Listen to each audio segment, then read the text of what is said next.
As a kid, I just wanted to play like my music for like big crowds, and that was just a dream. And now to be on like a front cover of a DJ magazine, it's unbelievable. But it was genuinely just a dream for you. Like, I feel like a lot of DJs, they are DJs, and then because it's become mainstream, they rise to the top because of just the fact that it's become more popular. But you have wanted to be the #1 DJ in the world since you were young. Yeah, it's exactly. just been a goal of yours. Yeah, that's one of my goals. Yeah. And I love now that you have this documentary that's been documenting it. And I just watched the trailer, and I love the interview clip when you were younger. Yeah.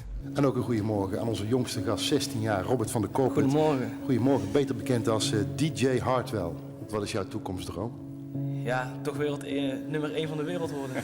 Do you remember that interview? Yeah, of course. That was one of my, at that time. That was one of the biggest interviews. I think that was the biggest interview I'd done at that age. And I was like 14 years old when I signed my first record deal in Holland. And yeah, when I was like 16, Tiesto became #1 at that time in a DJ mag, and he's always been my role model. I always wanted to be like him, you know. I wanted to become the #1 as well, and he's from the same city as me, so there was quite a connection, even if I didn't know him at that time. So how has he impacted your career?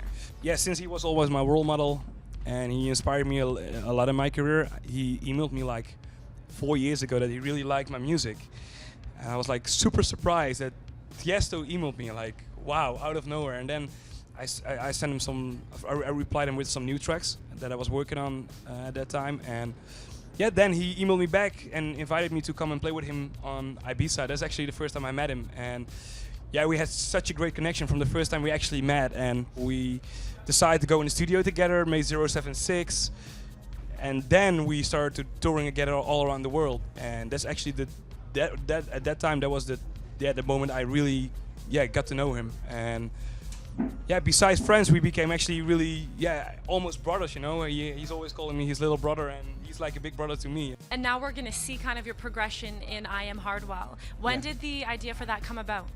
Actually, it felt as the right time last year when I came up with the idea to do my own concert. Of course, we started in Holland.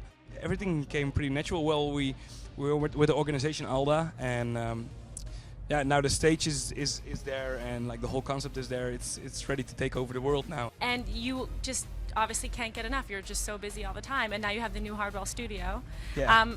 When do you have time to tape your YouTube series? Yeah, the Q&A series, we recently launched a new one. We have 2 more coming up for the studio. It's like super cool to interact with your fans in that way. And when I started producing like 10 years ago, there wasn't YouTube and you can look up for tutorials or anything. And I feel like that I have to, you know, answer the questions. Like even if it's like a simple question that's really normal for me, I want to help out like all the upcoming producers. I think that's really important because Tiesto was my inspiration at a young age, and that feeling I had with Tiesto, I want to create that for like other kids as well. And not that like I want to be like that inspirator, but in a way that I'm like a normal guy from Holland, and that's the quote of the documentary. If you can dream it, you can do it. Everybody can do it, and I want to create that feeling for like all the upcoming DJs as well.